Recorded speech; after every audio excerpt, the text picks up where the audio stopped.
ಈಗೀಗ ಸ್ಟಾರ್ ನಟರ ಕಮ್ಬ್ಯಾಕ್ ಸಿನಿಮಾಗಳ ಸರದಿ ಶುರುವಾಗಿದೆ. ಆ್ಯಂಡ್ ಆ ವಿಚಾರದಲ್ಲಿ ಅಥವಾ ಆ ಲಿಸ್ಟಲ್ಲಿ ಈ ಸಿನಿಮಾ ಡಿ ಬಾಸ್ ದರ್ಶನ್ ಅವರ ಹೆಸರನ್ನು ಕೂಡ ಸೇರಿಸಿತ್ತು ಅನ್ನಬಹುದು. ಹೌದು, ಡಿ ಬಾಸ್ ದರ್ಶನ್ ಅವರ most expected Kaatera cinema release ಆಗಿದೆ. ಹಾಗಿದ್ರೆ ಸಿನಿಮಾ ಹೇಗಿದೆ, ಏನೆಲ್ಲ ಇಷ್ಟ ಆಯಿತು, ಏನು ಕಷ್ಟ ಆಯಿತು ಎಲ್ಲವನ್ನು ಕೂಡ ಮಾತಾಡ್ತೀನಿ. ಅದಕ್ಕೂ ಮುಂಚೆ ಚಾನಲ್ಗೆ ಹೊಸಬರಾಗಿದ್ದರೆ ಸಬ್ಸ್ಕ್ರೈಬ್ ಮಾಡಿಕೊಂಡು ಪಕ್ಕದಲ್ಲಿರೋ ಗಂಟೆಯನ್ನು ಕೂಡ ಬಾರಿಸ್ಬಿಡಿ, ಆಗಾಗ ಸಿಗ್ತಾ ಇರೋಣ. ಆ್ಯಂಡ್ ಈ ವಿಡಿಯೋ ನಿಮಗೆ ಇಷ್ಟ ಆದರೆ ನಾನು ನಿಮ್ಮ ಕಡೆಯಿಂದ ಬಯಸೋದು ಒಂದು ಲೈಕ್ ಮಾತ್ರ, ಅದನ್ನು ಕೂಡ ಕೊಟ್ಟು ವಿಡಿಯೋನ ಕೊನೆವರೆಗೂ ನೋಡಿ.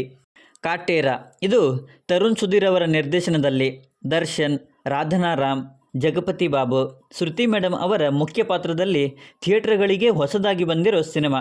ಸೊ ಸಿನಿಮಾದ ಆನ್ಲೈನ್ ಕತೆ ಕಡೆ ಬರೋದಾದರೆ ಆಬ್ವಿಯಸ್ಲಿ ಟ್ರೇಲರಲ್ಲಿ ನೋಡಿದ ಹಾಗೆ ಆ್ಯಂಡ್ ಅವರೇ ಹೇಳಿದ ಹಾಗೆ ಇದು 1974ರಲ್ಲಿ ನಡೆದ ಕೆಲವು ಸತ್ಯ ಘಟನೆಗಳಾಧಾರಿತ, ಅದರಲ್ಲೂ ಉಳುವವನೇ ಭೂ ಒಡೆಯ ಪದ್ಧತಿಯ ಮೇಲೆ ನಡೆಯೋ ಕಥೆ.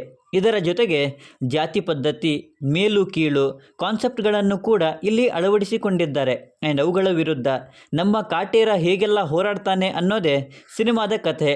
ಆ್ಯಂಡ್ ಅದನ್ನು ನೀವು ಥಿಯೇಟ್ರಲ್ಲೇ ನೋಡಿ.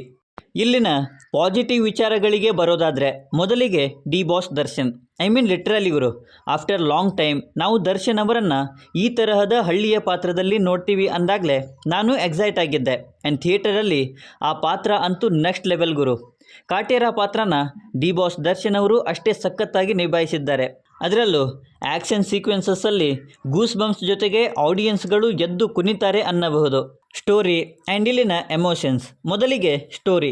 ರೈತ ಅಂದಾಗ ನಮ್ಮಲ್ಲಿ ಒಂದು ಭಾವನೆ ಬರುತ್ತೆ, ಮತ್ತು ಆ ಸ್ಟೋರಿಯ ಕತೆ ಅಂದಾಗ ಆಬ್ವಿಯಸ್ಲಿ ಅದರ ಕನೆಕ್ಷನ್ ಈಸಿಯಾಗಿ ಆಗುತ್ತೆ.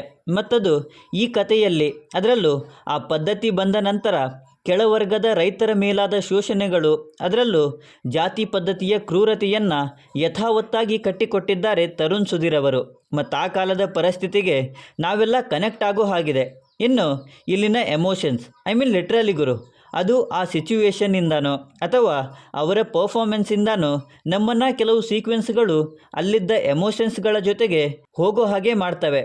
And that is the beauty of cinema. ಮತ್ತದು ಇಲ್ಲಿ ಆಗಿದೆ. ಆ್ಯಂಡ್ ಅದು ನನಗೆ ಸಖತ್ ಖುಷಿಯನ್ನು ಕೊಡ್ತು. ಪರ್ಫಾರ್ಮೆನ್ಸಸ್. ಡಿ ಬಾಸ್ ದರ್ಶನ್ ಅವರ ಕಾಟೇರ ಕ್ಯಾರೆಕ್ಟರ್ ಆ್ಯಂಡ್ ಅದರ ಪರ್ಫಾರ್ಮೆನ್ಸ್ ಅಂತೂ ನೆಕ್ಸ್ಟ್ ಲೆವೆಲ್ ಗುರು. ದರ್ಶನ್ ಅವರನ್ನು ಆ್ಯಕ್ಷನ್ ಸೀಕ್ವೆನ್ಸಸ್ಸಲ್ಲಿ ನಾವು ಎಷ್ಟು ಎಕ್ಸೈಟಾಗಿ ನೋಡ್ತೀವೋ, ಎಮೋಷನ್ ಸೀಕ್ವೆನ್ಸಸ್ಸಲ್ಲಿ ಅಷ್ಟೇ ಎಮೋಷ್ನಲ್ ಪರ್ಫಾರ್ಮೆನ್ಸನ್ನು ನೋಡಿ ನಾವು ಕೂಡ ಎಮೋಷನ್ ಆಗ್ತೀವಿ. ಆ ರೀತಿಯ ಪರ್ಫಾರ್ಮೆನ್ಸನ್ನು ಕೊಟ್ಟಿದ್ದಾರೆ. ಇನ್ನು ರಾಧನಾ ರಾಮ್ ಅವರ ಮೊದಲ ಸಿನಿಮಾ ಅನಿಸೋದೇ ಇಲ್ಲ ಗುರು. ಅಷ್ಟು ಅಥೆಂಟಿಕ್ ಆಗಿ ಆ ಪಾತ್ರನ ಅವರು ನಿಭಾಯಿಸಿದ್ದಾರೆ. ಆ್ಯಂಡ್ ಅದು ಸಿನಿಮಾಗೆ ಒಳ್ಳೆಯ ವ್ಯಾಲ್ಯೂವನ್ನೇ ಆ್ಯಡ್ ಮಾಡಿದೆ.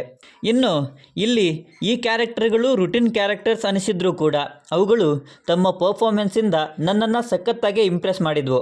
ಇನ್ನು ನಾನು ಮಾತಾಡಬೇಕಂದಿದ್ದು ಸಿನಿಮಾದ ಕಥೆ ಪ್ಲೇಸ್ ಆಗಿರೋದು 1974ರಲ್ಲಿ. ಆ್ಯಂಡ್ ಆ ಕಾಲದ ಸೆಟ್ಸನ್ನು ಹಾಕೋದು ಕಷ್ಟನೇ, ಬಟ್ ಆರ್ಟ್ ಡಿಪಾರ್ಟ್ಮೆಂಟ್ ಅವರು ಅದನ್ನು ಇಲ್ಲಿ ಅಷ್ಟೇ ಅಚ್ಚುಕಟ್ಟಾಗಿ ಮಾಡಿದ್ದಾರೆ.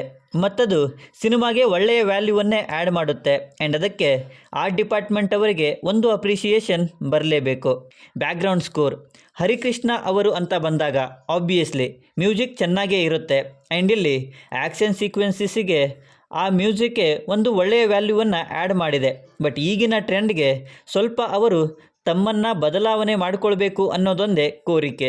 ಇನ್ನು ಈ ಸೈಡ್ ಬಗ್ಗೆ ನಿಮ್ಮಲ್ಲಿ ಸಾಕಷ್ಟು ಪ್ರಶ್ನೆಗಳಿವೆ, ಬಟ್ ಅದರ ಬಗ್ಗೆ ನಾನಿಲ್ಲಿ ಏನೂ ಹೇಳಲ್ಲ, ಸಿನಿಮಾದಲ್ಲೇ ನೀವೇ ನೋಡಿ. Negatives. First half and second ಹಾಫ್ನ ಕನೆಕ್ಷನ್.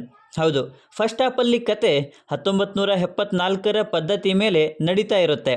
ಬಟ್ ಸೆಕೆಂಡ್ ಹಾಫ್ ಅಂತ ಬಂದಾಗ ಅಲ್ಲಿ ಅದನ್ನು ಡಾಮಿನೇಟ್ ಮಾಡಿ ಜಾತಿ ಪದ್ಧತಿ ಮೇಲೆ ಸಿನಿಮಾ ತಿರುಗುತ್ತೆ. ಆ್ಯಂಡ್ ಅದು ಸ್ವಲ್ಪ ಕಷ್ಟ ಅನ್ನಿಸ್ತು ನನಗೆ.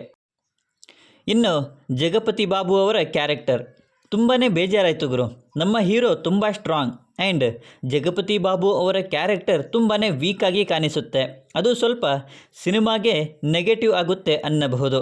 ಸೊ ಓವರಾಲ್ ಆಗಿ ಸಿನಿಮಾ ಅಂತೂ ಸಖತ್ತಾಗಿದೆ. ತರುಣ್ ಸುಧೀರ್ ಅವರ ಕಥೆ, ಅದರಲ್ಲೂ ದರ್ಶನ್ ಅವರ ನೆಕ್ಸ್ಟ್ ಲೆವೆಲ್ನ ಕಮ್ಬ್ಯಾಕ್ ಸಿನಿಮಾ ಇದು. ಮತ್ತು 1974ರಲ್ಲಿ ಇದ್ದ ಪದ್ಧತಿಗಳ ಬಗೆಗೆ ಅಚ್ಚುಕಟ್ಟಾಗಿ ತೋರಿಸಿದ್ದಾರೆ. ಆ್ಯಂಡ್ ಆ ಲೋಕದ ಎಮೋಷನ್ಸ್ಗೆ ನಾವು ಕನೆಕ್ಟ್ ಕೂಡ ಆಗ್ತೀವಿ. ಸೊ ಯಾರೆಲ್ಲ ಇನ್ನೂ ಈ ಸಿನಿಮಾನ ನೋಡಿಲ್ವೋ ದಯವಿಟ್ಟು ಫ್ಯಾಮಿಲಿ ಸಮೇತ ಹೋಗಿ ನಿಮ್ಮ ಹತ್ತಿರದ ಥಿಯೇಟ್ರ್ಗಳಲ್ಲಿ ನೋಡಿ. ಆ್ಯಂಡ್ ಆಲ್ರೆಡಿ ನೋಡಿರೋರು ನೀವಾಗಿದ್ದರೆ ದಯವಿಟ್ಟು ನಿಮ್ಮ ಅನಿಸಿಕೆ ಏನೇ ಇದ್ದರೂ ಕೆಳಗಡೆ ಬರೆದು ತಿಳಿಸಿ. ಮತ್ತು ಈ ವಿಡಿಯೋ ನಿಮಗೆ ಇಷ್ಟ ಆಗಿದ್ದರೆ ದಯವಿಟ್ಟು ನನ್ನ ಚಾನಲನ್ನು ಸಬ್ಸ್ಕ್ರೈಬ್ ಮಾಡಿಕೊಂಡು ಸಪೋರ್ಟ್ ಮಾಡಿ. ಆ್ಯಸ್ ಯೂಶ್ವಲಿ ಸಿಗ್ತಾ ಇರೋಣ.